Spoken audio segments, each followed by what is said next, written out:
And when I'm in LA, I'll do it because I was homeless here once. And I'll hand out $100 bills. I'll just go by to this for you. my gosh. And I'll just keep on walking. And one lady I gave a stack to. It was a $10,000 stack. She was just the kindest, sweetest lady. And I talked to her a little bit. She told me a little about her life. And I said, can I give you a couple of dollars? Oh, no. I found out a way to make it okay because I don't like to ask for anything. They said, okay. So I just held her hand. And I said, can I put a note in your pocket? She goes, sure. So I just put a note in her pocket without realizing. Just pulled 10,000 out, put it in her pocket. There was folded with a rubber band. Wow. And I said, you are so blessed. Why don't you wait a few minutes before I read my note? Say a little prayer, then read the note, okay? And I disappeared. I believe that each and every one of us has the power within ourselves to create the life that we really want. And I want to help give you the tools to make that happen. I'm Danica Patrick, and I'm pretty intense. Welcome to the Pretty Intense podcast. On the show today is Paul DeJoria. He is, of course, one of the co-founders of Paul Mitchell, which I used as a kid growing up all the time. Those amazing black and white bottles. We had the giant pump ones. I always knew that I was using a really great product. And, John Paul commented on how lovely my hair is now. So I'm sure that has to do with how well I've been taking care of it since a young age. So I guess kind of thanks Mom and Dad for buying really good hair products. I'm just going to say that we took a lot of unexpected turns in this conversation.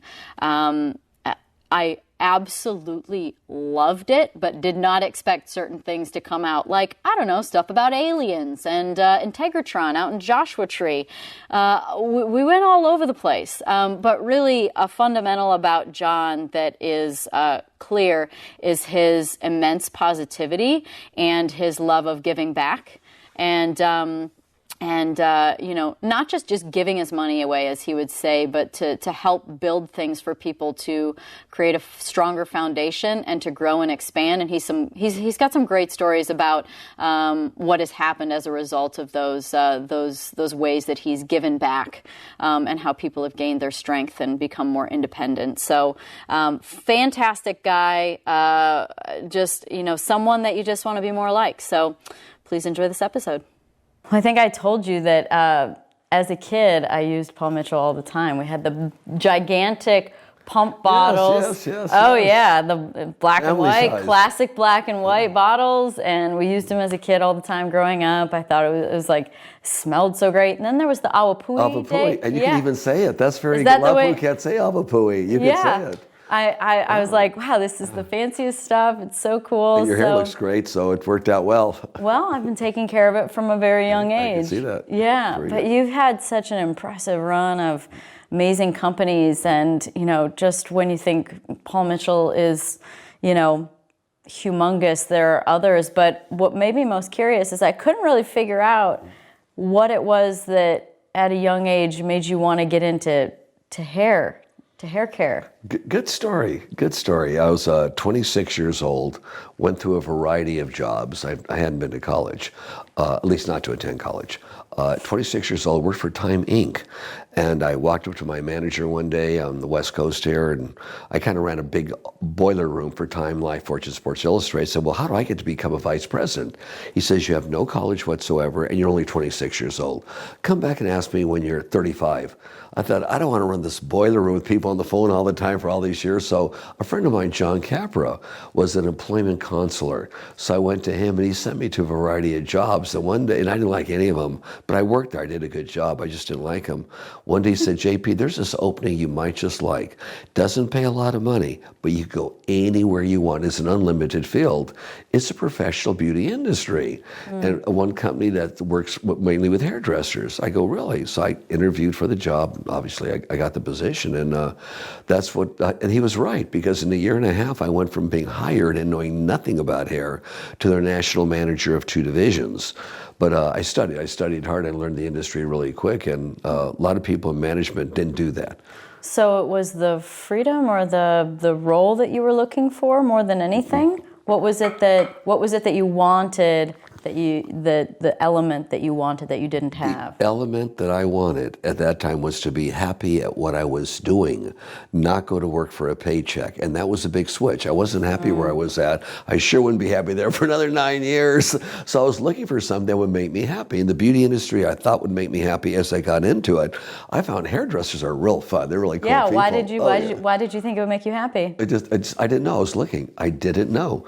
So when I had a series of jobs before that, and none of them were just really ideal for me. They weren't. I wasn't really happy where I really wanted to be here forever and ever and ever, or for a long time. Yeah, I think there's such value in that, in doing something that you actually enjoy, because you tend to do it better.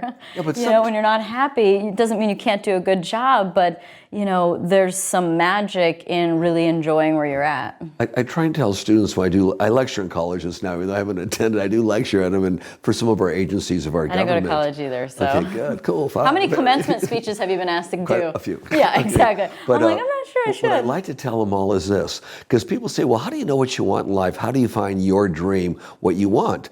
And I tell them all exactly the same thing. I don't think any of us, or maybe a few exceptional ones, know exactly what you want to do. Because it changes, but you know what you don't want to do. The minute you find what you don't want to do, and you know for sure you don't want to do it, get out of there. Get out. There's a lot of people that are scared, and I think a lot of people get stuck. The system of, you said you didn't go to college, the system of going to college and, being in the hole and having to just take any job possible to make ends meet. You don't have the ability to risk anything because you're tied down by bills and debt. Sure. And so, I think time and time again, I say how valuable it is to just get out into the world and do things as opposed to worrying so much about certificates. You're so true. America still has an opportunity. In 1980, inflation in the United States was 12.5%. Unemployment, 10.5%. If you could get a loan, in 1980 and 81, your lowest interest rate is 17%. That's the prime rate, okay? And you had to wait in line for gasoline, and our hostages were still in Iran. Worst time to ever start any business anywhere. When we started Paul Mitchell, we went for $500,000. We had a backer, never gave us a dime. The day I left everything I did. The backer didn't? Nope, never gave us one dime. The day we were ready, the money was supposed to come into Bank of America in Universal City. My relationship wasn't going good. I left her the house, the best car. I took the used car down the hill, a couple $100 in my pocket. There's $500,000 sitting there. My partner flew in from Hawaii, Paul, that's where he and his girlfriend lived, because he wanted some bucks. He was on his last dollars too, and he was a little older than I was. It never came in. The money never came. And the guy said, sorry, last minute change of mind, gave us all the reasons as to why. So there we were, zero. We started Paul Mitchell with $350 each. I lived in the back of my car. And there's a good little film to watch. It's called Good Fortune. Okay. How in life you could start with little to nothing. You could be homeless, you could be fired from multi-jobs, which I was, by the way, and you can still succeed if you believe in yourself, help people along the way, no matter how bad the circumstances are. America still works. It's I know YouTube has it, Amazon has it, but it's called Good Fortune. Good Fortune. It won the Sedona Film Festival the year before last. In fact, they required it being held over, if they wouldn't mind, so the whole city could watch it until everyone had a chance to watch it. Check it out, Good Fortune, the movie. It's an hour and 29 minutes long, and it's all about how America still works. It's a Patron story, the Paul Mitchell story, and a lot of helping. Not what I have, but what I've done, some of the things I've done with what I have. I'd love to watch it. I'm really a consumer of information as opposed to junk. I'm not the kind of person that, sits and watches gossip, reads gossip magazines and watches, Desperate Housewives. So I'd love to watch that. But what made you believe it? I mean, $350 versus $500,000 is a big difference. Boy, do you ask good questions. Okay, that's a great one for your listening audience. Why? No money, it didn't come in. Yeah. We had been working on, through friends of mine in the industry, a couple of great formulas for hair. And I just knew that if I could get in front of enough people and tell them what my feature is in this product that other products don't have and how it's going to benefit them, if I could only do that, people will buy it. But I can't talk to millions of people. We had no money, no advertising. Yeah. So I knew it was that good. Yeah. I was in the salon business, working for manufacturers. My partner was a great stylist. In fact, he was an educator for many, Paul many Mitchell people. was the great stylist? Paul was Okay. a super stylist. And he was a great educator, known as one of the best educators to attend to. So what happened was we went door to door. Is that how he started all those Paul Mitchell schools? Yep. Was that where We did that later on. We did Okay. that. We started those about 15 years ago. But I went here in Southern California, up Ventura Boulevard, knocking door to door, beauty salon to beauty salon, trying to sell my products because we had nothing. But I knew if a hairdresser who knows about hair said, "This is unbelievable. I'm not only going to use them or recommend it to the customer." And our two unique things we had were one shampoo, not two. If you only have one shampoo and it does the job, in most cases, you don't waste that extra time, the extra shampoo at the back basin. Our conditioner, you left in your hair. So you didn't have to wait 10 minutes, more hot water. And because of the conditioner in your hair, it also moisturizes your skin. Scalp, You cut it yeah. better. When you blow dry, it's a protector and it neutralizes all the chemicals in your hands when you put it on. So this was uniqueness. So once the hairdressers knew it, it was very slow. I mean, our first year in business with everything we had going for us, which was zero, right? But we worked so hard. We did almost $400,000 gross in business. That was gross. Of course, we didn't make any money. It was a couple of years before we made a little bit. It was Still very impressive. Oh yeah, it was day to day. But we knew what we had was so good. Yeah, well, I mean, if we what- could just tell enough people about it, and we waited it out. Don't they say it's, to really know if a company's going to work or not, give it 5? Yeah. I mean, so that's amazing. I mean, distribution is always the question, right? Like being able to get it into people's hands and get That's it. correct. So what was the magic formula? Does everyone use it now, or is it still proprietary? It's the people use it all over the world. We're in 103 countries throughout the world. No, but- your special formula. The reason why it's so unique and the different. little special thing. Yeah. There's great things out there right now. It's like the Coca-Cola recipe, right? I think theirs is a little one more person that more knows it. sophisticated. But a question I know you're going to ask me, and I'll answer it for you before you even ask me is: you have no money, you're going to door, you're trying to sell something. How the heck do you get a distributor to sell a product that is unknown with people that are unknown that have no money to do anything? I got my first 12 salons. It took me a week to do, right? Had them write out a check anywhere from $27 to maybe $130, but leave it blank.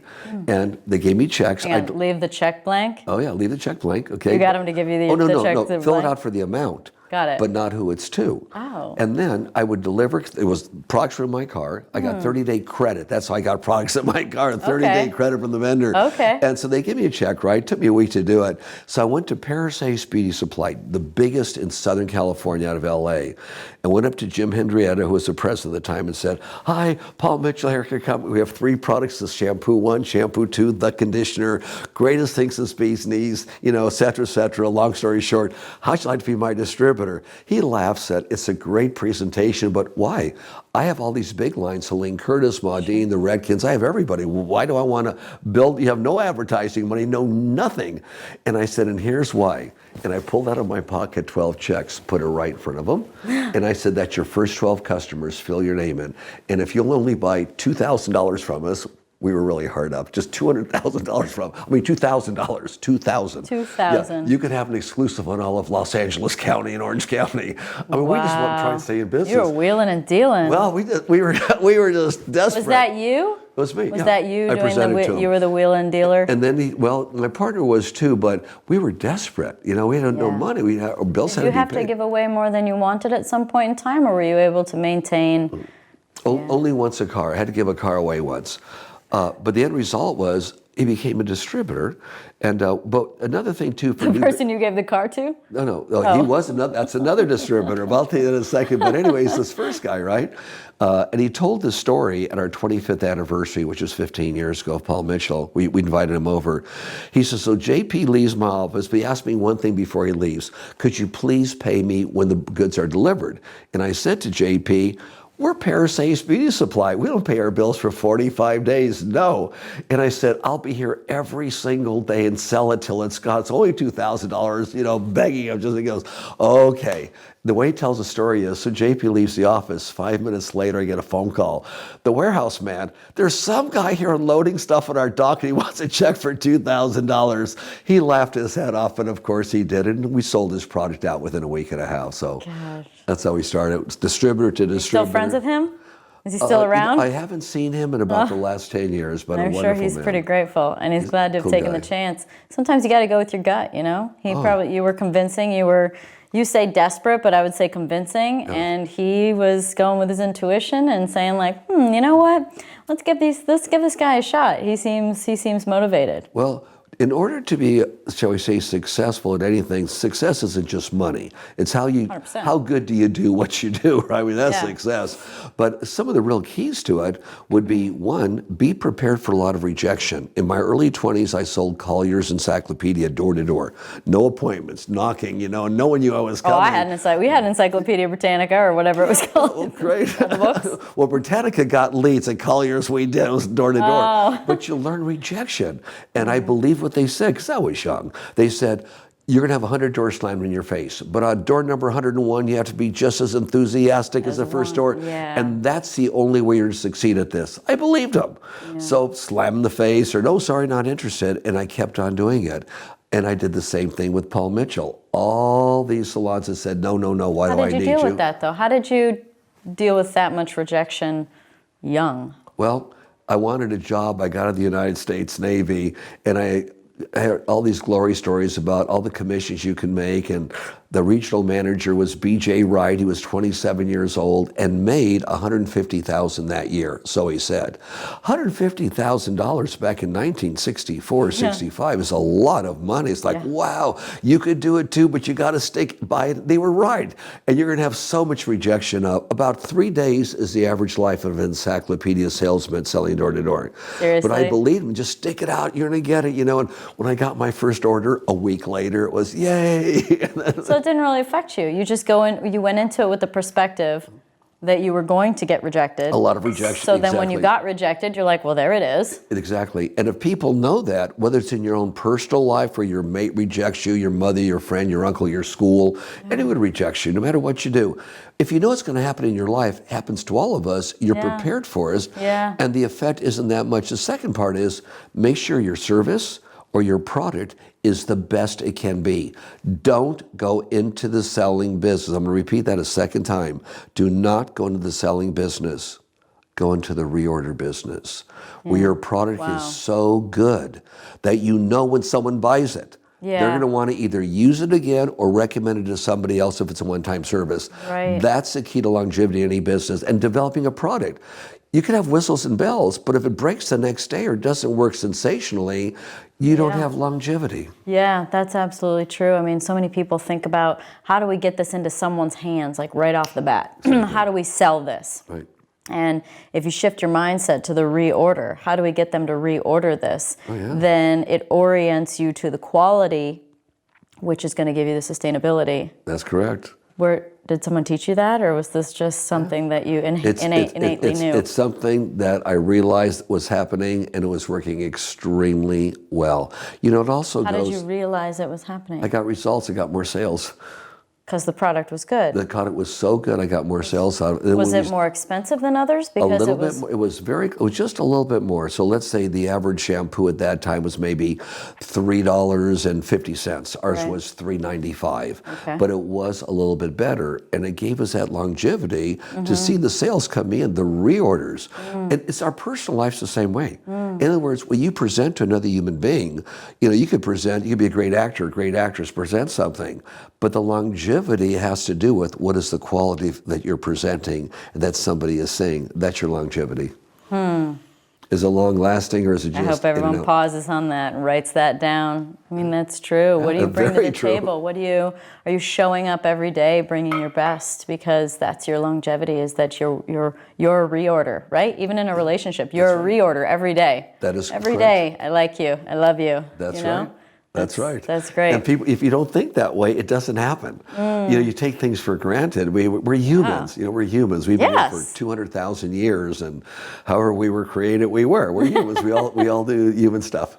How were we created? What do you think? Well, that's the whole other one. I'll gladly go over that sometime, but you better be ready for an interview like that one. We'll get to reincarnation later. So Paul Mitchell's a hit everywhere. I used it, loved it, smelled amazing, obviously high quality hair.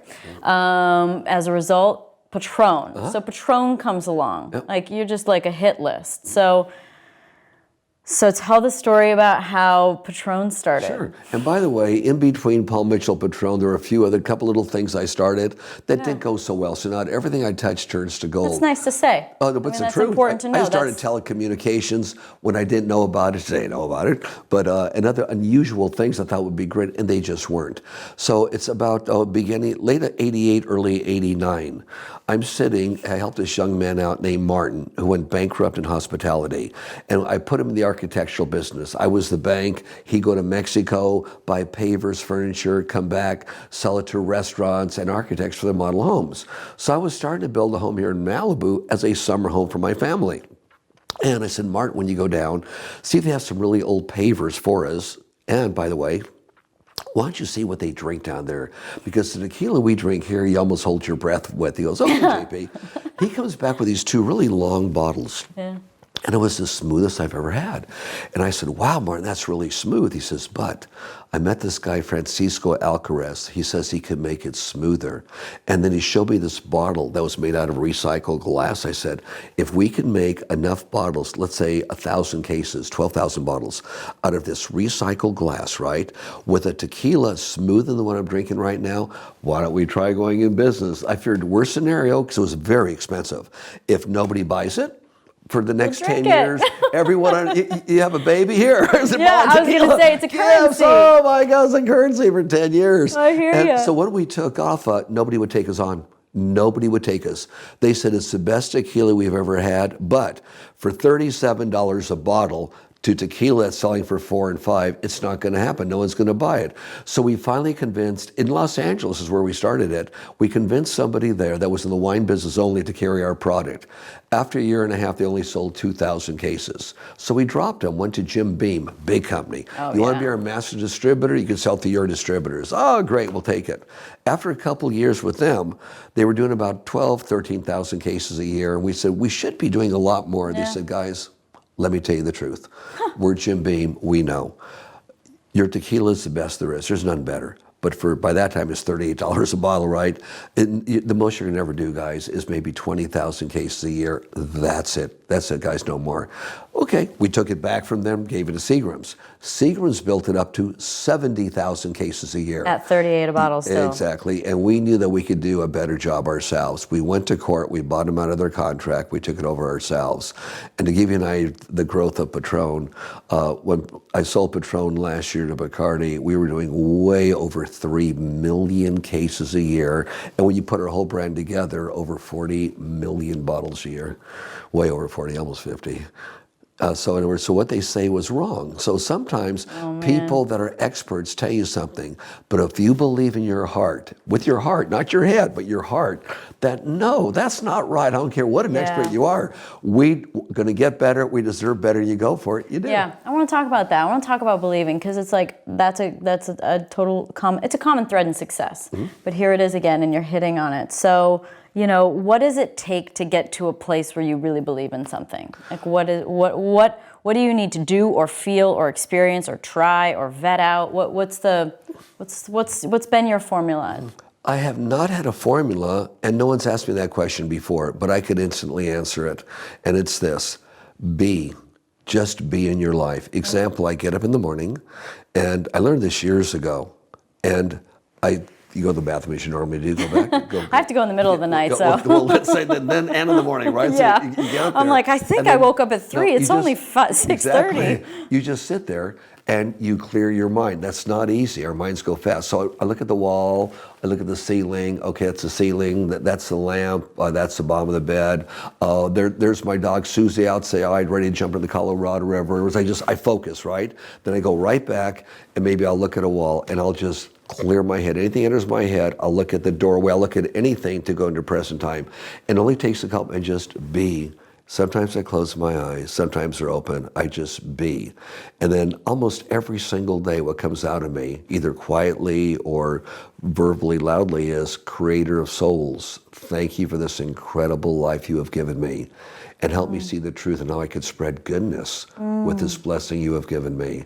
And then my mind is usually pretty clear. And then I go about my day. I don't think about things, what I'm going to do during the day, nothing until that happens. And I'm probably good for that 95% of the time. That's very impressive. It What age clears did you it. start doing that? Whatever it is, it just clears it. You've done that how long? Oh, God, I'd say couldn't even tell you, at least a decade, maybe longer. Wow. Just clears your head. Instead of meditating there forever, it's like exercising. There are many exercises you could do. Some it's an hour's worth of exercising, 2 hours, 3 hours, and all of a sudden comes along an exercise that takes 10 seconds, but exercises everything in your body. That was a shortcut, but to accomplish the same thing. So not that what I'm telling you and your audience surpasses meditating for hours. I'm sure that's probably great. I just didn't choose to do that and try and find a shorter time to do something that would normally take a longer time to achieve something good. Well, I think it is a form of it. I don't think there's an official way. I mean, mindfulness, I think you're practicing mindfulness, presence. I mean, this is stuff Eckhart Tolle would say to do. There's so many philosophers would say to do that. Leave yourself open. I'm trying to say is when you have that, things come to you. So that was the last part of the answer to your question is, if you could have yourself open to what may come your way, what to do, what not what to do, leave yourself open. Leave it open. Don't think with your head, your heart. Leave it open. It comes to you. It's amazing. It's just an amazing thing. It comes to the answer comes to you. It's like kind of opening up to the universe. I am a firm believer that the frequency of our planet and our people is growing. I mean, it is growing, expanding right now. More people are getting smarter, nicer, regardless, no disrespect to the news, but all the bullshit they put on the news is bad stuff usually. It's not good stuff. Amen. I don't even watch it anymore. But the world is better than that now. If you know, there are more people today per capita, doing good things for others than ever in our history, per capita in all countries I go to. It's just the most amazing thing. I was just talking about this the other day, but someone was talking about how, there's this perceived amount of negativity in the world, and oh man, look how bad it is out there. And the nature of nature is the balance, and the duality of the light and the dark, of the balance of good and evil or positive and negative. And so for as bad as some things are, there's the good too. And the good is bigger. And the good is. It really is. I agree. I think that I think it's almost propaganda to try and make people think that the world is chaotic and scary, to create fear in people because people stay smaller when they're scared. And it's another reason too why a lot of things that have been found aren't exposed to the public. Like we did not start with our ancient Egypt just a few thousand years ago. And a big flood did happen about 10,000 BC, approximately 10,000 years ago. And before that, there were some very advanced civilizations here. Do you ever watch Graham Hancock or listen to him? He was talking about an ancient civilization and a catastrophic sort of event that happened in maybe 12,000 years ago. Yeah, exactly. Yes, that's correct. And it's interesting, some of the things that are being popped up right now that I just recently learned about. For example, what you would call a flying saucer, but from an ancient old dig. That doesn't discount any of the ones that are there today, okay? But there's been, and they're finding cities now way down. Turkey's digging up one right now that's amazing. Dates back at least 10,000 years. But other cities under the water that are 150 feet, 175 feet, off the coast of Cuba, off the coast of India, off the coast of Japan, where you actually see steps out of granite, out of Or the things in the ocean that are easier to see, where the blocks and the pathways and the structures in water are way too uniform to be natural. So in some of our genes is still the remembrance, because some survive, but very few survive. And somehow your genes is like a reaction, like often you feel heat, you move away. There's some kind of reaction. So when somebody, as human beings, all of a sudden hears something negative, and again and again and again, and from the television set, pretty soon they're starting to believe it. Oh wow, that's what's going on. Things are really bad, not realizing that The motivation is to get your attention so we can sell ads on there. Politicians, same way. Scare the life out of people. Oh, this is bad. No, there's no crisis going on. Yes, there is. No, there's not. He's a bad guy. We hate him. I mean, guys, come on. There's only so much entertaining you can do. Yeah. It's we, the people of the United States of America. When you travel, when you meet people from, whether you're in a bad area or in America, or whether you go to a country that is possibly scary, or they make you think it is, all you find is good people. Oh, yes, all you a find, lot of them. I'm no doubt there's some bad apples out there, but I would say nearly a vast majority are good. Very Like good. people want all the same stuff, which is to love, be happy, joyful, peaceful. They want all those same things. Opportunity for safety, you're right. Tell you an interesting story. In Austin, Texas, we have a place called Mobile Loaves and Fish as a community. We built homes, little homes for the homeless. We built 250 of them. If you're a homeless person and you're without a shelter for at least a year, your priority, we're going to bring you in. You're under a bridge, come here, we're going to bring you in. We have 3 rules: no drinking, no drugs, and no fighting. That little house is yours forever, as long as you obey those, right? Now, you're going to pay $90 a month for it, but I don't have any money. Some people do, some don't, right? No problem. We put you to work. We have animal husbandry, we have gardens, we have metal shop, wood shop, craft, everything. All of a sudden, they're part of the community. Now, here's people that were homeless with no hope, become part of a community, are giving back. And here's the greatest story of them all. 3 months ago, Alan, who's the main guy putting this together, Alan Graham, came to me and said, JP, I'm going to bring a tear to your eye. I said, great. It was actually Thanksgiving last year when I was serving food for them, and at Easter time. Anyway, she said, our number one guy, our first person to move into one of the houses that I built there for him, this blue, beautiful, little teeny house, right? He says, he's leaving us. I got to tell you the story. He came up and said, Alan, I'm leaving, okay? One, I came here as a drunk. I immediately stopped drinking. My life got together. I have a job, I have a car, I have a girlfriend, and I'm going to get an apartment. And Alan says, but you're my poster boy. You can't leave. You're the success story. And then he looked him right in the eye, and he said, and that's why I'm leaving. I can never thank you for saving my life. The only way I could do it is to pass it forward. This is the best gift I could ever give you.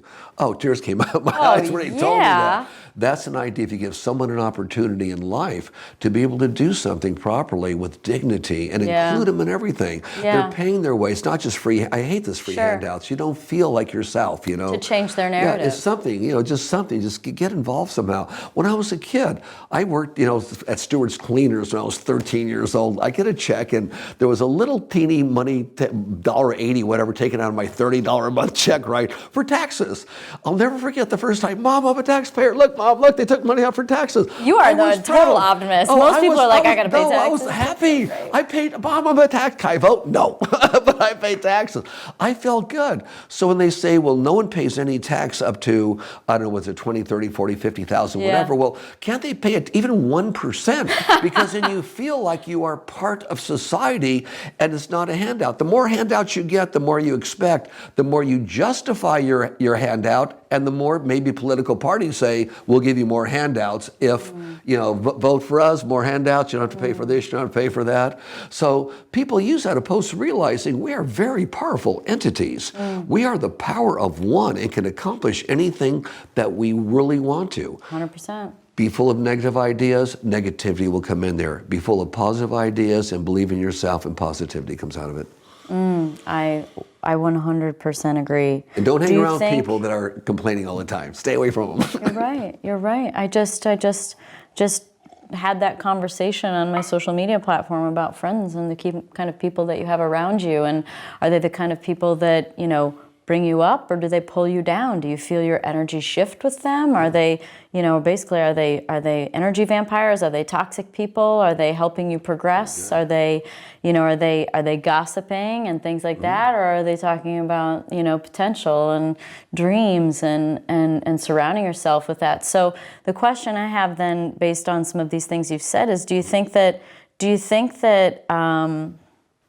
there's a mission to keep people small and keep them in fear? Or do you think this is just human nature to sort of gravitate towards that energy because it's egoic based, and that is, it's easier. It's harder to push yourself. It's harder to stretch yourself. so it's a kind of the easy way out, but it's for sure temporary. I mean, you know, the soul, the ego is impatient because it knows its time is limited, but the soul is patient because it knows it has eternity. Oh, so, yes. you know, why do you think there's propaganda? Do you think there's an actual mission to keep us in this lower vibrational state, or do you think it's just simply happening? Through, let's call it, to be kind, various political administrations, whether it was in Germany during the 30s and 40s, whether it was in other parts of the world, where they made their people feel like they're going to be greater and not lesser, but immediately gave them lesser jobs. So you guys are going to build Volkswagens, you're going to be digging these things. It was giving them something to say things will get better and I am the answer to it. And many countries have done that. We go all the way past our history. A lot of them did it through conquering. In other words, it's that fear. And if you look at politics today, in our country and other countries too, it's fear. Keep people under control. Fear, fear, fear, fear, fear. Yeah. So I asked some pretty important people here on this planet, I said, why do you think, don't you think it's about time right now that, for example, if there's extraterrestrials around, which there are, they just say, make an appearance, saying, land, here we are. You have enough pictures of us. Now it's time. You know, why don't they just do that? Well, if all of a sudden the whole world realized they've been people for thousands of years flying around in these crafts, they're so brilliant and intelligent, they don't kill each other. They think we are the dumbest primitive society. We still kill one another over the name of God or something. I mean, it's like, are you kidding? These are primitive. We're a reality show for them. In the name of God, you killed him. Then he killed you in the name of God. God does. Are you crazy? God doesn't want. Guys, we're not going to show up yet. But I think Mr. Halyard says it the best, and anyone could go online and see this. Type in Canadian Minister of Defense, and then type in UFO. You'll see Mr. Halyard talk a little bit about it's time for everybody to know about this because we can handle it. It's not going to totally destroy our Earth. So things may be held down, but now they're all coming out. Yeah. So you'd said in the past where things fell, possibly, and I know with different countries and leaderships it was, but now it's coming out and there's nothing they could do about it. People always want to join the masses. Okay, the masses are going for, yay, let's go for the masses, right? If it's popular with the masses, I'm not going to be part of it.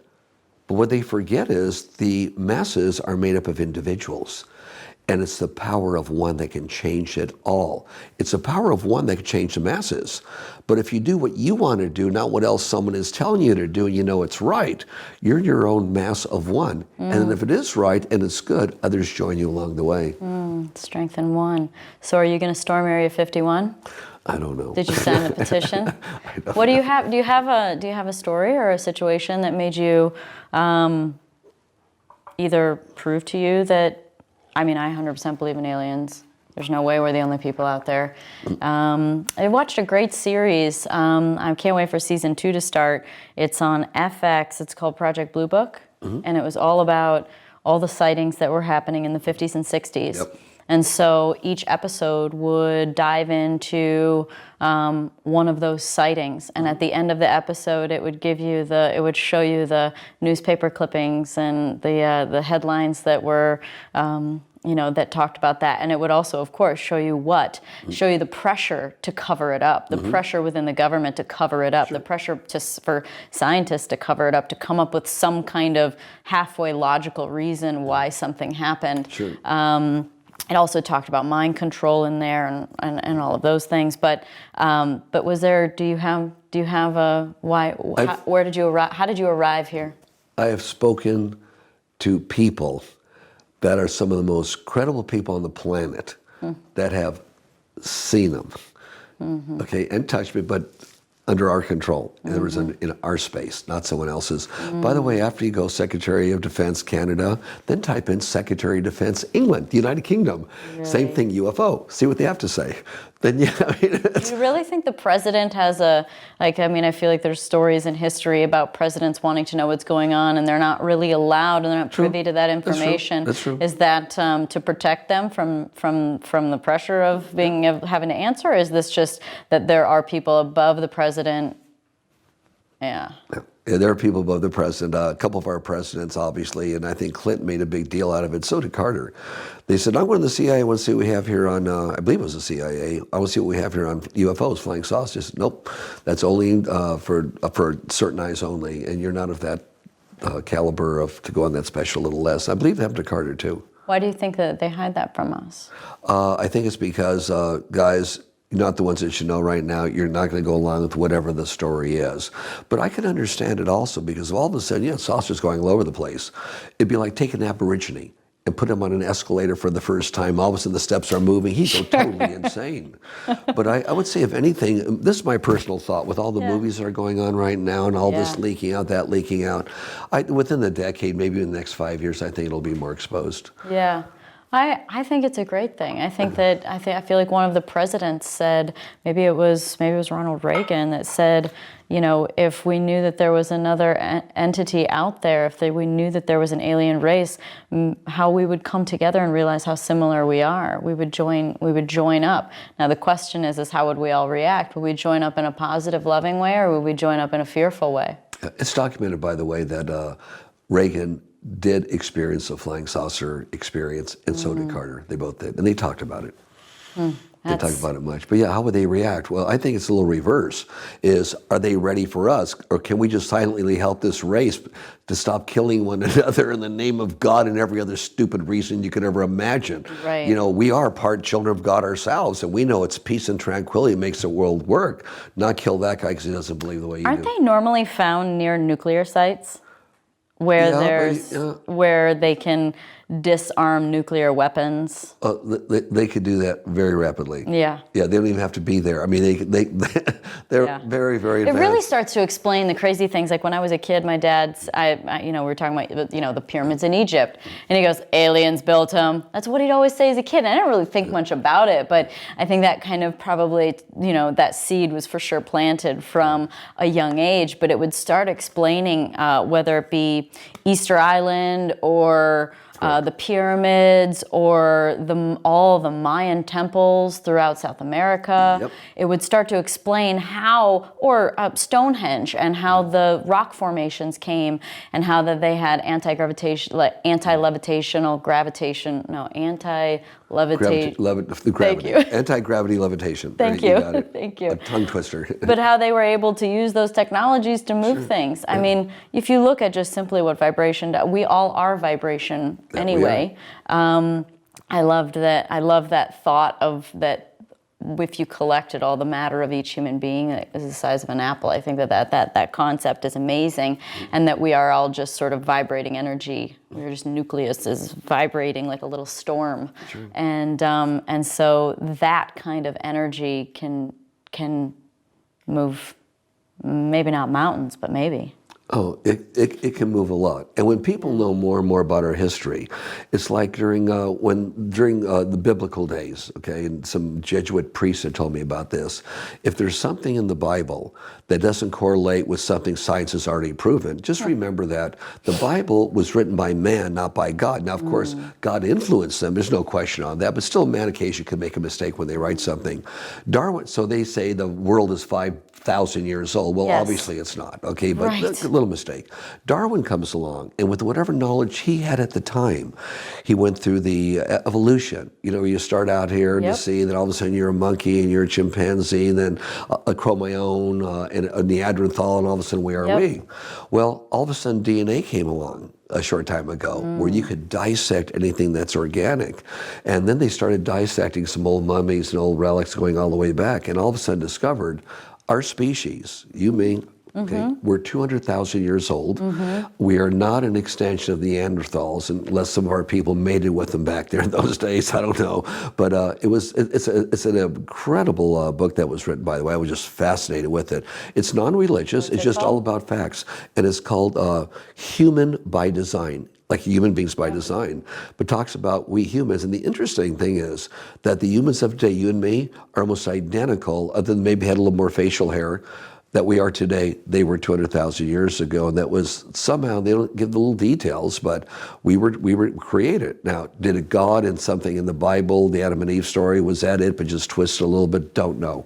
Let's just say we let your mind read fact and you figure it out yourself. Well, then it dives into incorporating aliens again, that I've read and heard things about our DNA being spliced and looking as if it's been altered. The That's DNA exactly altered. that's what the book talks about. Okay, yes, so that we have not naturally evolved 100%. We have been altered along the way by intervention of sorts from aliens to...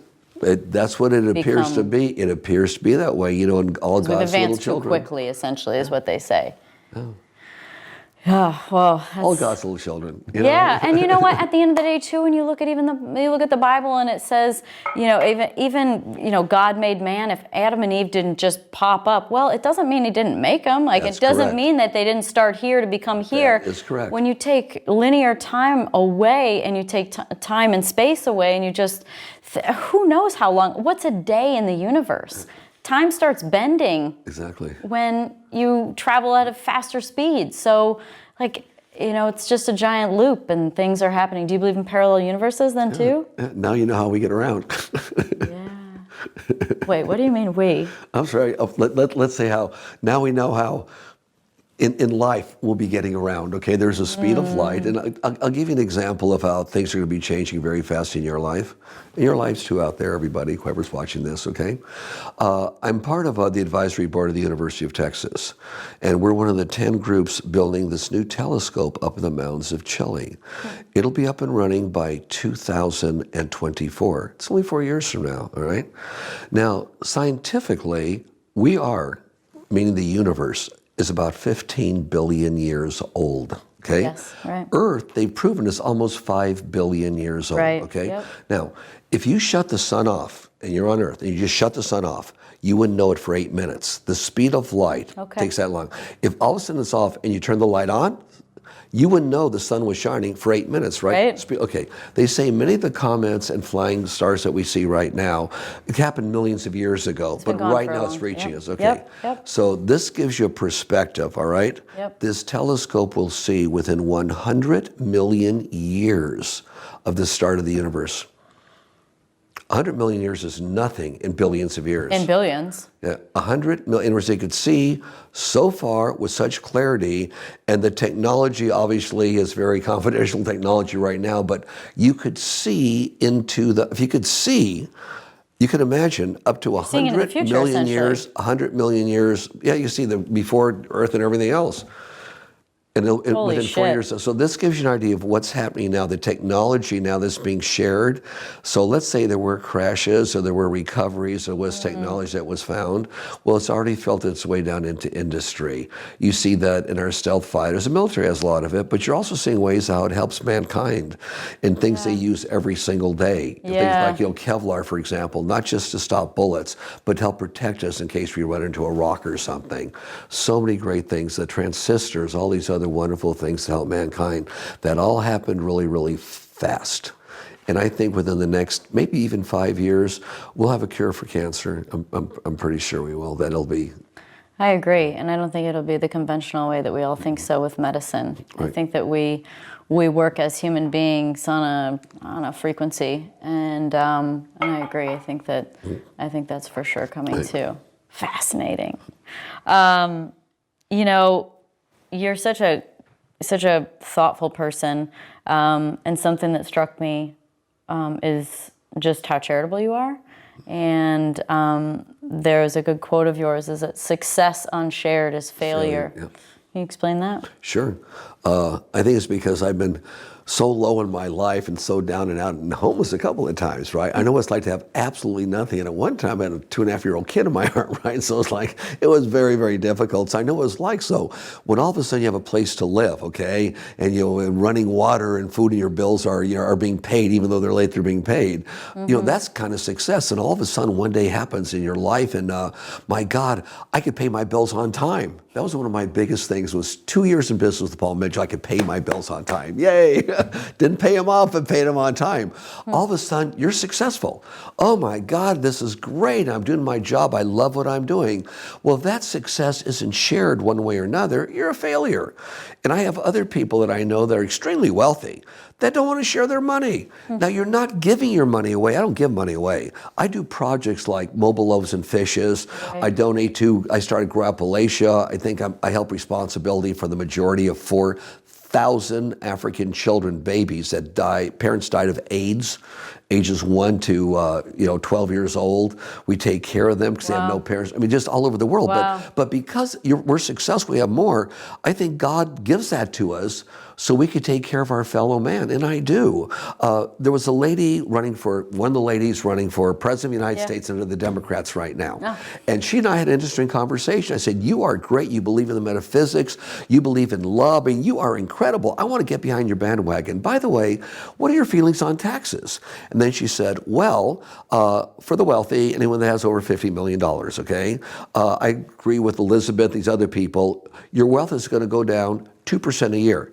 She says 2 cents on TV, this one lady, right? This was 2%. I said, if your wealth goes down 2% a year, do you know anything about the Giving Pledge? And she didn't have a clue what the Giving Pledge was. I said, there's about 170 of us that are Americans. The others that we have are from all over the world, but about 170 are Americans. We're all billionaires. We've all pledged to give away half our wealth while we're alive, after we die, or a combination of the two. And most of us started already. No, I didn't know that. I said, well, that means that at 2% a year, within 30 years, half my fortune's gone. Half my giving's gone, everybody else. And I worked for it, and I do a better job. Damn right. And so I figured she'd say, oh, well, we'll make some kind of allowance. She looked me in the eye and said, when I'm elected, you'll have 2 years, and I'm coming after you guys. I said, do you remember I just said it? I was blown away. And I think she's a wonderful lady, a nice lady, but somehow she got that in her thought, but she didn't think it out. She didn't think it out. It's like when I went on TV, this is the last year of the Obama administration, when it was a lot of 1% versus 99%. And by the way, I am an independent. I'm not a Republican, I'm not a Democrat, I'm an independent, okay? And I believe in the environment. Aren't most people kind of in the middle somewhere? I think so, man. I believe in the environment. Can we just stop with the labels? Tell me your story so I can figure out if I like you. So they bring me on TV, right? And I'm going to this is worldwide TV, so I'm representing the 1%. I said, this will be fun. So they said, well, JP, what's it like being the 1%? Because you come from being poor, having nothing, and you help a lot. What's it like being representing the 1% on our show? And I said, oh no, I'm not only the 1%, I'm the 99% too. And of course, the show kind of stopped. I said, are you kidding? I go to work every day. I share with everybody. I mean, it's like, it's we the people of the United States of America. There's this big thing down there. I think it's the Smithsonian that says we the people of the United States of America in order to, isn't it we the people? So why do people want to take the 1%, divide the 99%? Isn't it the American dream to have a house, own a car, and maybe one day be a millionaire? And no disrespect to heavy-duty socialists. No disrespect. We all have our own way of doing things, right? But guys, don't take the American dream away. Yeah. The American dream is to have that chance to make it. And if you make it, look at some of us in the Giving Pledge. We give and give, but we invest it to make you better. We don't say, here's your fish. We show you how to fish. We'll dig the water well and then show you how to farm. We'll build you a house to live in, but then show you how to create something around it. Yeah, Grow Appalachia. I'll buy everything you need. Here, when there's unemployment in the United States in 2010, your seeds, your fertilizer, your know-how, here's knowledge how to do it. Everything you need, it's provided. Here's a tractor. You want 50 farms together, it's yours. First year, you learn how to feed yourself and your family and can for the winter. Now you got food year-round. Second year, you grow a little more and you sell it at local stores as organically owned produce at a farmer's market. Now you have an income. And by the way, here's 12 chickens. You've got eggs. Here's some bees. All of a sudden, people now have their own way of doing something and become self-sufficient. Most of us look at programs like that. And people are individuals, right? So you say we're all one, but we're all individual too. So you're going to have your own unique expression of what's important to you, what resonates with you, and how you want to give back and how you want to share it. And that's not going to be all the same, right? Which is going to spread it even better. Because while you invest into, the less fortunate and animals and the environment. Somebody else might be all for cancer and female women's rights. Somebody might be for whatever it is that strikes them and like hits their heart. But to try and then say that we're going to take your money and do whatever we want with it, I feel like is very one-sided for the expression. Correct. To the expression. Correct. I don't think it's going to happen. When people have ideas like that and people start believing everything they're on television and they think, oh, this is free, it's not the right attitude. It's the attitude of, well, the oyster and the eagle. May I tell you the story? It's very short. It takes 3 minutes. The oyster and the eagle. Yeah, I'd love to hear it. When God created this planet, he created an oyster and said, oyster, I'm going to put you in the shell and at the bottom of the ocean. I'm protecting you from your enemies. I'm giving you free rent. You want food? Open your mouth. Food will rush in. Food, clothing, shelter, and care. Total social, you're totally taken care of, but you're not going to go anywhere. Then God created an eagle. It's an eagle, whole different species. Go build your own house on top of a mountain or a tree or someplace like that. You want to eat? Go fly around and find your food. And eagles fly through sometimes miles of winds, sleet, snow, hail, whatever, to feed themselves. The eagle fails 95% of the time. It's so big and cumbersome, so when it comes down on its prey, it's usually while prey gets away, but it keeps on going till it finally gets it. Now, that eagle is the strongest bird in the sky. It never gave up. It didn't have anything for free, did it on its own. But that eagle can go anywhere it wants. The eagle, and not the oyster, is the emblem of America. We just have to think a little more like eagles opposed to oysters, and again, they're participate and grow. Yeah. And no matter how bad things are in your life, no matter how times you've been fired, how many times you've lost this, how homeless you are, there's a way out for you if you believe in yourself. And the other secret is, even if you have no money, help others along the way. How do I help them out if I have no money? Well, how about volunteering at Christmas, at Thanksgiving? Go to the Union Rescue Mission. Go to all these places. Go to Griffith Park and help feed the homeless. Who taught you that?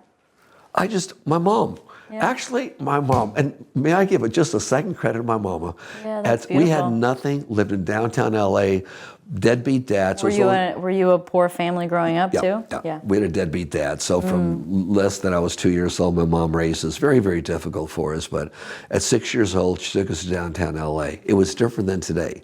We had the Bullocks, the Broadway, all these really cool department stores, May Company, with all these Christmas things going on in front of them. You ride the little train. You see we thought luckiest kids in the world. We took the streetcar down. Used to be little streetcars. Anyways, it's wonderful. We thought we were the luckiest kids in the world. So my mom that year, this would be 1950, gave my brother and I, 51, a dime and said, boys, each of you had little fingers, hold this dime in half, go over and give that man ringing the bell at the bucket. We did. We put in that red bucket and we said, Mom, why did we give that man in the red bucket there a dime? In those days, that's 2 large soda pops and 3 candy bars. Oh, gosh. He said, Mom. And she said, boys, that's the Salvation Army. And they help feed people and give people places to live that have nothing. She says, boys, always remember in your lives that there'll always be people that have less than you are. We could only afford a dime this year, but we're giving something. And I tried to volunteer a little bit for the Red Cross to help raise money for them, but I couldn't do that a lot because I got to take care of you kids. But now you kids are participating with me with this time. And I never forgot it. So even in my riding with the Hells Angels and Saint Slave days many, many years ago. You were in the Hells Angels? I rode with them. They were. Oh, okay. Similar though. Well, you'll see when you see Good Fortune. Okay. Okay. Anyways, but whenever we used to have Loaves in Griffith Park, and I lived here in LA, and I would go there at Thanksgiving or Christmas, and even with my little son when I inherited him also, and help serve food. It just felt good to do. It just felt good to do. It's kind of, once you start doing things like that, it's inbred to help somebody else out. It's like getting gifts for people. It's really like once you start doing it, you realize how much better you feel doing it, how much more fun it is instead of like one more damn T-shirt down the street, another jacket, another pair of jeans. It's like to share and to see somebody light up because of what you're doing is so much more powerful. The biggest thing anyone can do today, you want to do something different today and see reaction? Sure. Get on an elevator or an escalator. turn right around and look at the people on there and smile. Good morning or good afternoon or hi guys. That's all. Just turn around again, and you'll be amazed. All of a sudden, there'll be few of any people that won't smile back. And well, thank you. Are you having a good day too? It just opens up relationships. Happy. You've been described as being unstoppably positive, and I can feel that. I can see that. And you've told me how you grew up in a family that you had not a lot of money, and you had a deadbeat dad, and your mom was obviously a really positive influence. So how do you get to the point? How do you get to where you're at? How do you think the way you think? How can you self-actualize? How can you be positive? Can you identify a reason? Well, for me, it's a little easier than maybe for some people because one, when you're down and out more than once, you don't know money, know nothing, and something good happens. Oh boy, this is great. But I was, with all due respect, I was born, I think, positive. My mom would always tell me, my God, be careful. Mom, I'm going to be just fine. I was kind of born positive. And then obviously when you're down, you go up, you get even more positive because you're so happy. And then when you have an abundance of something and you get to share it with people and you see a good end result, it's happy. If you do something for somebody else and ask absolutely nothing in return, it's the greatest high you'll ever get. Now, I went through the 60s, okay? It's the greatest high you'll ever get when you help somebody and you ask nothing in return. Yes, absolutely nothing in return. It's higher than smoking anything. Is that how you would describe a good giver? Yeah, when you give to somebody or something or some environment, whether it's the environment for the planet or for people, and you ask nothing in return, you do it because it's the thing to do. Mm-hmm. Oh, do you get a good high? Everyone likes to be acknowledged, but do it sometime and don't tell anybody you did it. Like there'll be times, Austin especially, I'll go downtown, and when I'm in LA, I'll do it because I was homeless here once, and I'll hand out $100 bills. I'll just go by to this for you, and I'll just keep on walking. And one lady I gave a stack to. It was a $10,000 stack. She was just the kindest, sweetest lady, and I talked to her a little bit. She told me a little about her life, and I said, can I give you a couple of dollars? Oh, no. I found out a way to make it okay because I don't like to ask for anything. They said, okay, so I just held her hand, and I said, can I put a note in your pocket? She goes, sure. So I just put a note in her pocket without realizing. Just pulled $10,000 out, put it in her pocket. There, was folded with a rubber band. Wow. And I said, you are so blessed. Why don't you wait a few minutes before I read my note? Say a little prayer, then read the note, okay? And I disappeared. Did you hear her scream? Nope. And I just disappeared. Wasn't even listening. You are a very positive person, and I can associate with some of that. I can associate with the business positive. Mm-hmm. Like I get the way that you get about something where I believe it's going to work, and I just kind of blinders almost to however someone thinks I should do it. But I don't think I have that in all of my life. You seem to. Do you have that in your personal life too? I just assume I do. I just assume I do. Yeah. One day you'll be interviewing like we're interviewing right now, and you'll hear every word I say. This will be in your lifetime. You'll hear every word I say, and I won't even open my mouth. And you'll hear every single word, and I'll hear everything that you're saying or thinking, and you won't open your mouth. Once again, it's because the frequency of everything is growing now, and it's driving. It's like the energy we have today is already extending out of our body.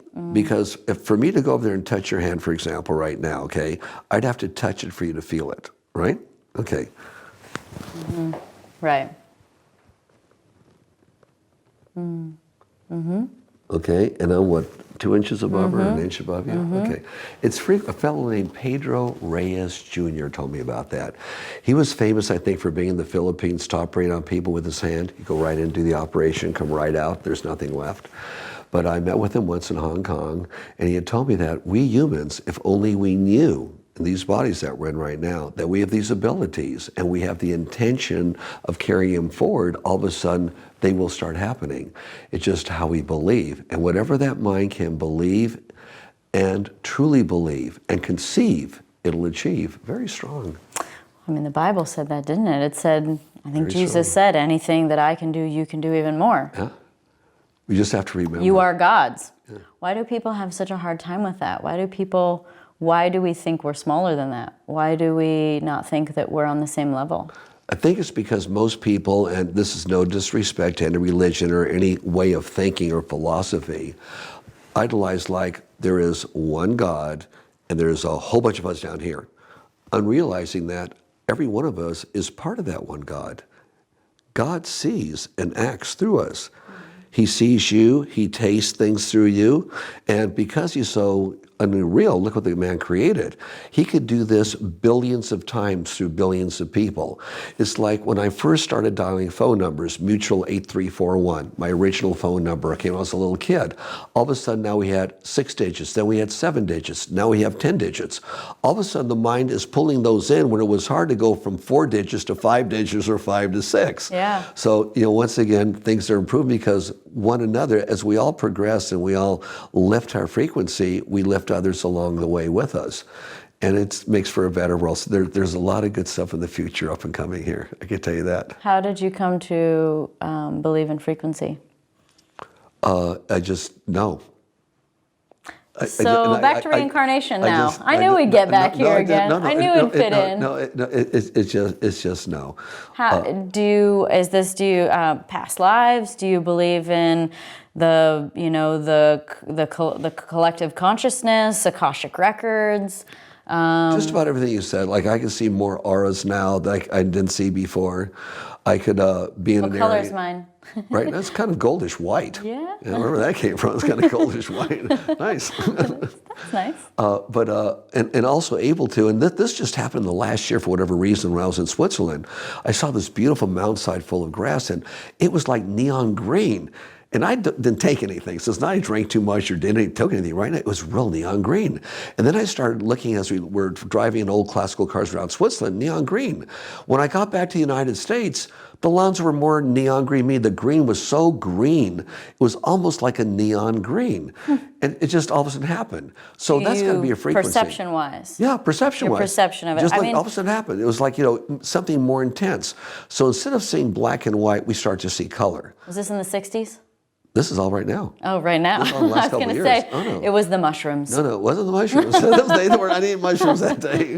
Maybe the carrot, But all of a sudden, and so these are things that are indications. Yeah. Or all of a sudden I'll be going and all of a sudden something calls my attention over here and I turn and thank God I saw that because that's the person I was looking for or that's what I wanted. And that's a frequency because we're all electric. So that frequency, as it goes up, it gets stronger. A very good friend of mine is Hal Puthoff.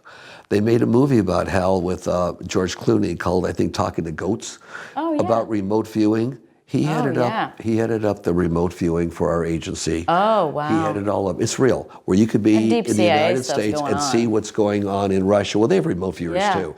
And so people are able to see, well, that's a frequency.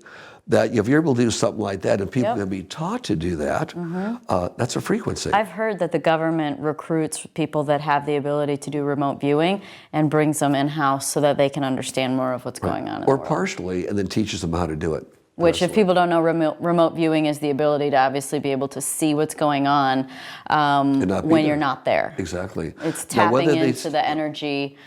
Time and space is no longer and part of it. It's just the energy. And I just have a feeling that maybe all countries are doing that still, I'm sure they are. I mean, they've been, again, back to Project Blue Book. I mean, part of it is about mind control. And when all of the things that I've read and watched is that back in the 50s, they were really pushing hard on figuring out how to control minds. And sensory deprivation experiments and how they can essentially reprogram your mind. Yeah.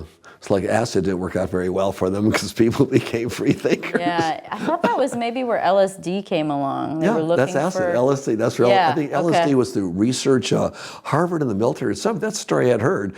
And they thought, well, we use this against the enemy or whatever. All of a sudden, people were saying, we want to be free. Yeah, I thought a truth serum. They were trying to develop a truth serum. That's probably but more like the instead it was way more awesome. Yeah. Well, maybe it was. I mean, if you can, I don't know what you think of psychedelics, but, removing the veil of, perception and opening up to reality, seems to be what those drugs do. If we could do that more without even needing the drugs, for example, if you were to read that one book I mentioned to you, okay, and read it, all of a sudden while you're reading it, something is written or an idea or a mind flashes in your mind, all of a sudden it's a key, then all of a sudden, oh, and it opened up something else.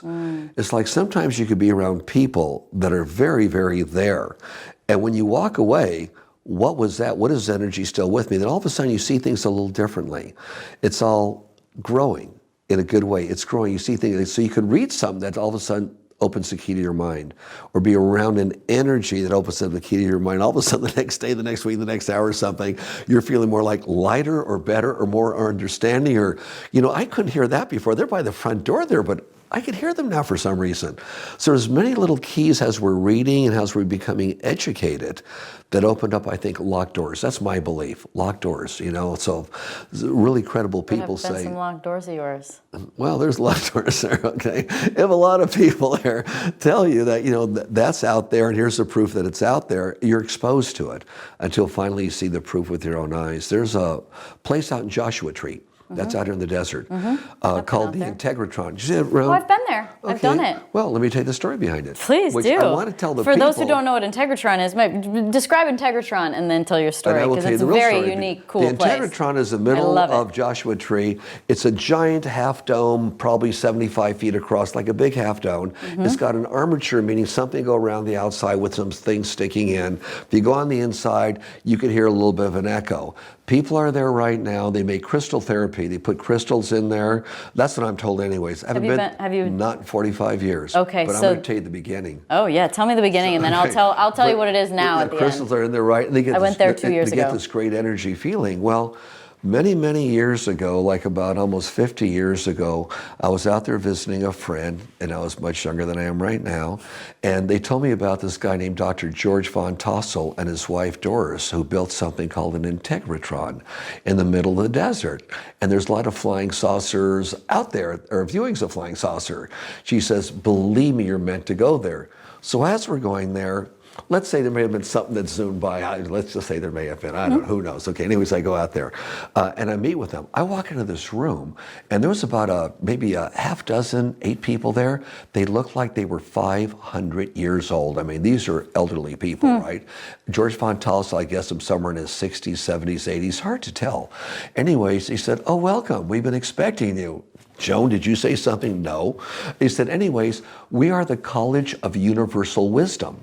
And let's take you for a walk. They took me in the backyard. There's this giant monolithic boulder out there, right? And there was a house underneath. They took me into the house underneath and showed me some of the equipment there, and somebody was living there. They said, well, we have a lot of people coming over because there's a lot of, UFOs that land here. Oh, by the way, would you like to see what one looks like? Sure. And then they showed me pictures, took it in his backyard. Anyways, let me continue with the story. So they take me inside the Integratron. They say, we need young people. We'd like you to be on our board of directors. And I said, but I know very little about this stuff. They said, you'll know, believe me, trust us, in the next year you'll know a lot more. I said, okay, cool. So he takes me inside this Integratron, which you've been in. He says, this came from them, meaning extraterrestrials or people, are not the kinds that we know. And I'm building it per their instructions. And what I'm going to do is I'm creating inside a negative ion, but a special type of negative ion. So the outside is actually an electric motor. When it's done, it's going to spin this way, create inside a negative ion.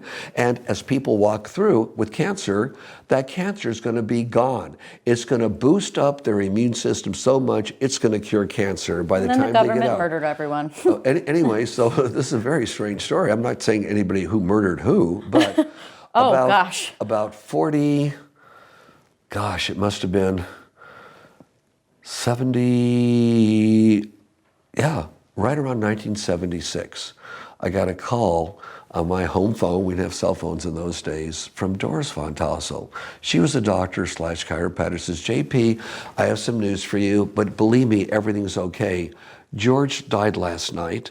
Okay, I want you to come out here. Mysteriously, I probably. said, well, oh God, he says, well, JP, I've already had his body cremated. She could sign the certificate and cremate his body. So of course I went out there, and we said, she says, George has left us, and his wish was to be cremated, so he's been cremated already. So before the sun came up, all of a sudden George was cremated, right? He's not there anymore. Wow. And she says, we're going through some changes right now. We're going to try and hang on to this integratron, but there's a lot of forces that don't think what we're doing is right, think it's a hoax, and there's others that know it's for real, but don't want us to finish. Just want to let you know that. I don't know where the college is going from here on out, but the other people, I guess was the other members or something, said, stay away for a while. And that was the last time I was out there. But that was developed as an outside armature that spins around, creating negative ion force inside. Did the actual building spin, or was it something inside? Do they still have a ring around the outside? Yeah, from what I remember. Well, that was to have armatures that would stick out this far, put it, say, screwed in there, and then would rotate, be like a motor turned inside out, and would rotate around to create. And there was another mechanism that was to the north part of the building towards on top there, that was, let me call it whatever made the contact create that heavy negative ion force was sitting up there. So as it spun around, that actually helped give off that negative ion force. What do you think? Interesting. Happened? So what's What happening out there now? What's happening out there now? Well, Integratron is very busy. I mean, it's like you have a hard time getting an appointment, and so they do sound healing now in there. And so like you said, it's the dome, but it's like a raised dome. There's almost like a silo to it.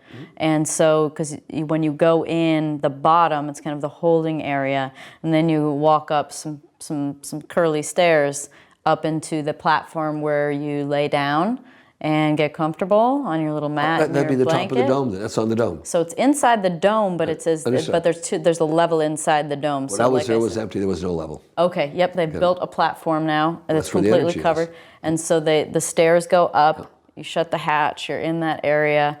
They have all the crystal bowls for all your chakras. So they start at the root chakra and work their way up to the crown chakra and play the crystal bowls. And so the session is about 25 minutes long. And that's it. That's your experience at Integratron. Great. But I have bought a t-shirt, and my t-shirt has like planets on it, and it has a flying saucer in the middle, and it says Integratron. Yeah. And I love it. Oh, great. Excellent. Very good. How'd you feel when you got out? Oh, I mean, I felt... Rested? Yeah, I just felt peaceful. Cool. Yeah. It was, you should maybe go back. I will. I always want to go out there and talk to them and ask them, do you know what you have or what its primary purpose was? Yeah. I could even show them where the lines were run, because I'm sure someone pulled those out and buried them, but I could even show them where the lines were run. Wow. Let's make a date. Let's go out there. That could be cool. Sure, that could be cool. I've been wanting to do that for years, just haven't got around to it. Maybe this is the extra motivation. I know I've been keeping you a long time. This is very interesting, though. What's your definition of success? Success is not how much money you have, which I said before. Success is how you good, how good do you do what you do when nobody's looking? How far have you come at what you do? How far have you come? Example, I was the biggest success as a janitor you could ever imagine at Stewart's Cleaners. By this time, I'm 16 years old. Stewart calls me in one day. I put the little blankets on the hangers, the little sleeve, and I brush the blankets, and I clean the place, right? Calls me in one day and says, Johnny, I want to talk to you. I'm thinking, oh no, Stewart, the biggest tightwad in the world, is paying me $1.25 an hour. It's not going to pay me anymore. He's going to fire me. He says, I was on the mezzanine last night. I was working late, so I want to lay down on my cot. I took my watch off, fell on the floor. I went down to get it and looked under the cot, and there was no dust. So the bed, the old cots are metal. I just pulled it back, looked. He says, there was no dust. I looked behind the file cabinet, no dust. He says, you move everything. I said, well, yes, sir. I said, my mom taught me how to clean when I was a kid, and I like my job, and I'm your janitor, and that's my job to do, you know? He said, I've never seen anybody work like that before. I'm so happy. I'm going to give you a raise to $1.50 an hour. Now, where I went to high school, I was probably the highest paid kid in the school for bucking $1.50 an hour. It was like, wow. You told me what 10 cents did, so. Oh, yeah. Well, this is a little late. I'm 16 now. I'm not 6 anymore. You know, that's a lot of money. And I think he paid the $1.25 because that was the law at the time. If you were a kid, you had to make $1.25 an hour. So I thought, man, I'm one of the most successful janitors on the planet. Perception. Yeah, it's not what you're doing. It's how far have you gone and how well do you do what you do, especially when no one else is looking. That's success.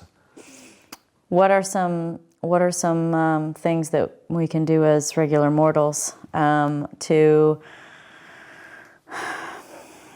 arrive at a space where we feel this undeniable positivity, where we give without any expectation of receiving, where we dream and we believe in those dreams and we know how, and we can be connected to the self? Is there a certain few things that maybe we can do in our regular waking lives, journal or meditate or whatever? I mean, you've told me your morning routine, but are there some things that we can do that would help that? One thing that really helps, and you brought it up while you were interviewing me with an example. There's a lot of people, it's human nature, that just want to complain and gossip and just talk about the negativity about everything, right? Yeah. Stay away from those people. As Agape says, a great writer, Agape, a friend of mine, she says, you could still love them, but from afar. You go over there, you stay over there. I still love you, but stay out of my life. Right. In other words, just keep some distance. Try and surround yourself with people that are positive thinking. Very, very important. Okay. It's like enthusiasm. Enthusiasm is contagious. Yeah, all right? Well, you're right, negativity you're right. is too. Stay away from those people. Now, in your own life, we all have problems. And I did this years ago, my first couple years with Paul Mitchell. I would go to bed at night and I can't sleep because I'm worrying. I can't pay the bills. Did that help any? No. Okay, but you can't sleep. So I just started writing stuff down. So I couldn't sleep, so I would write down on a piece of paper the things I was worried about, the bills I can't pay, and just what really bugged me that kept me awake. And then I just took it, got a piece of tape and taped it to my bathroom window, because that's, a mirror. So when I get up in the morning, it's the first thing I would see, and I would read all the things and then realize, oh, I could go to sleep at night. I haven't lost it. It'll be there in the morning. So I'm not going to forget anything. It's there in the morning. And then by the time, when it's out of your mind, you get there, well, that wasn't that important, cross. And then right next to it, I'd have an affirmation like, when the going's tough, the tough get going. Yeah. Some kind of affirmation, all is good, but we can make it better. There'd be some kind of positive affirmation. And that I found that to be just an extra nice thing to look at or think about. And for people that worry, and I was in that spot, it doesn't help any. It's not going to cure a thing. But if you write it down, then okay, I don't have to think about it anymore because it's already written down. It's going to be on the mirror. I can see in the morning. Well, you're talking about energy. You pull that energy of that fear or that concern, put it on the paper, it's out of you. That is correct. So correct. And then after a while, you just rip it up, throw it away, and have to do it anymore. Burn it, ceremonially burn it, like under the full moon. Send it off. That's it. Be free.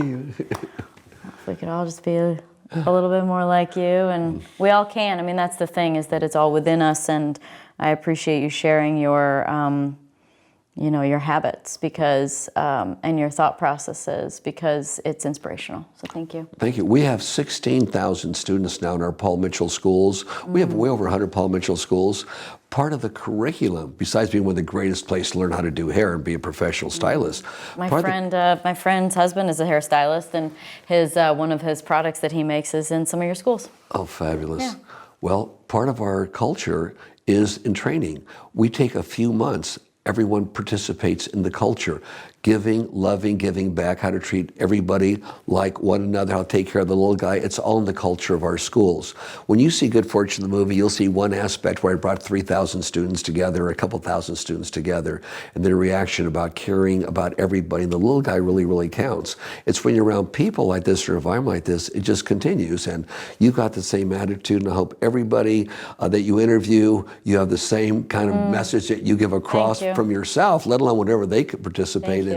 The world should see your interviews because you're a good interviewer and you ask those good questions. Thank you. Well, I would imagine that this is also something that took me that was impressive, is that you've only had 100 people turnover in your company since 1980. And about maybe 39 years. I mean, we could be 103. It's but it's close to 100. Maybe since you're still sitting here, I'll keep you for another second and ask you, because there's a lot of people out there that have their own businesses. Some are big, some are small, but you've obviously created many very successful ones. One of which, Rocket, the new smartphone, which you showed me, has some amazing technology, by the way. Oh, Rocket phones. I mean, Rocket NASA. That's very cool. But what creates what you talked about, the culture, and so this is probably pretty applicable for your life as much as it is for your business. But what's been the magic formula, and what have been the missions and the culture that you've created to keep the people that long? When I worked for others, there were times when I didn't even have $1 for lunch. So I made up my mind, I'm going to be the guy that one day may be lucky enough to have a business. If I am, I'm going to take care of people who I want myself to be taken care of. So what happened was, as we could afford it, which was maybe 3 years in business, I remembered lunch. Everybody gets free lunch. From this day forward, you all have free lunch. You still get free lunch if you work at John Paul Mitchell Systems. So we have free lunch for everybody. And then I realized it was hard for people to save. So when we could afford it, which was maybe 25 years ago, maybe even 30 years ago, when we could afford it, we all of a sudden put together a profit sharing program where we will take, for example, let's say you make so much money, Sure. we'll take another 10%, not away from you. Right. We'll add it there and put a retirement program for you that builds tax-free. Right. And then later on, you could also have a 401k if you want that, and we'll make a little contribution there. And medical insurance, God, people should have medical insurance. So we gave them the best plan there is. So when it comes to extra fringe benefits, they get it all. They also knew that at any time, you could pick up the phone and call me. Now, I'm not in California for the last 20 years. I'm in Texas or flying all over the world. But I am here about every 3 or 4 weeks for a few days. But they know they get a phone number and get a hold of me whenever they want and talk to me one-on-one. And many of them do that. They also know that we don't put up with mean people. We had a vice president, I found it was very, very mean to our people. And I thought he was a great guy and I liked him a lot. But when I started finding out how mean he was to our people, and they came to me and said, JP, we'd like to fire the guy, and here's all the reasons. It was, as far as I'm concerned, for him just being a mean person, he shouldn't be here, he should be fired. You can't be mean to people and disgrace people. And the other reasons you gave me, 2 great ideas, fire this guy. It was take care of your people the way you want to be taken care of. People are treating your people bad. Talk to them. If they change, great. If they don't change, they have to move on. Well, I believe that the way that you take care of yourself is the way you're willing to take care of others, or even capable of taking care of others. Yeah. If you don't know how to do that, then you start look in the mirror. Start looking in the mirror. I grew up in a good book, too, for people to read about getting along with people. It's all positive. Yeah. The book is, I think, 80 years old, maybe 90. It's called How to Win Friends and Influence People by Dale Carnegie. Yeah. One of the best books Dale ever read. Carnegie? Yeah. I took a Dale Carnegie speaking course when I was a kid. I was like 14, Wow, and one of my sponsors paid for it. And I brought the average age of that room down at 14 years old by a lot. Oh, of course you did. But I took a speaking course when I was 14. It was called the Dale Carnegie Speaking Course. But he's got his book, and I tell people that all the time. How to talk nice to people. Yeah. How to win friends by saying the right things, not saying the wrong things to people. Yeah. Good message. Sure. Well, I can't wait to take our trip to Integratron. Is it true you've never been drunk off Patron? That's very true. I've been high off of it. I've been high off Patron, but never drunk. Wait, what's the difference? Well, drunk is like, high is like, hi guys, how you doing? Let's dance. Big difference. Perception. Perception. Yeah, perception. Good. Well, I never drank enough where I wasn't in control, and if I drank one too many, I wouldn't drive. Somebody else would drive. That's very smart. Well, I'll bring some of my wine. Maybe you like wine. Cool. Yeah, I do like wine. Okay. Do Done. you have your own winery? I do. Wow. Yeah. Well, you'll have to tell me about that next. Perfect. But it's been a pleasure being on your show. Thank you. You're wonderful. My Very pleasure. Inspirational. Betcha. Thank you. Thanks everybody for listening to the Pretty Intense podcast today. I hope you enjoyed it. If you like what you heard today and you want to hear more, please click on the subscribe button.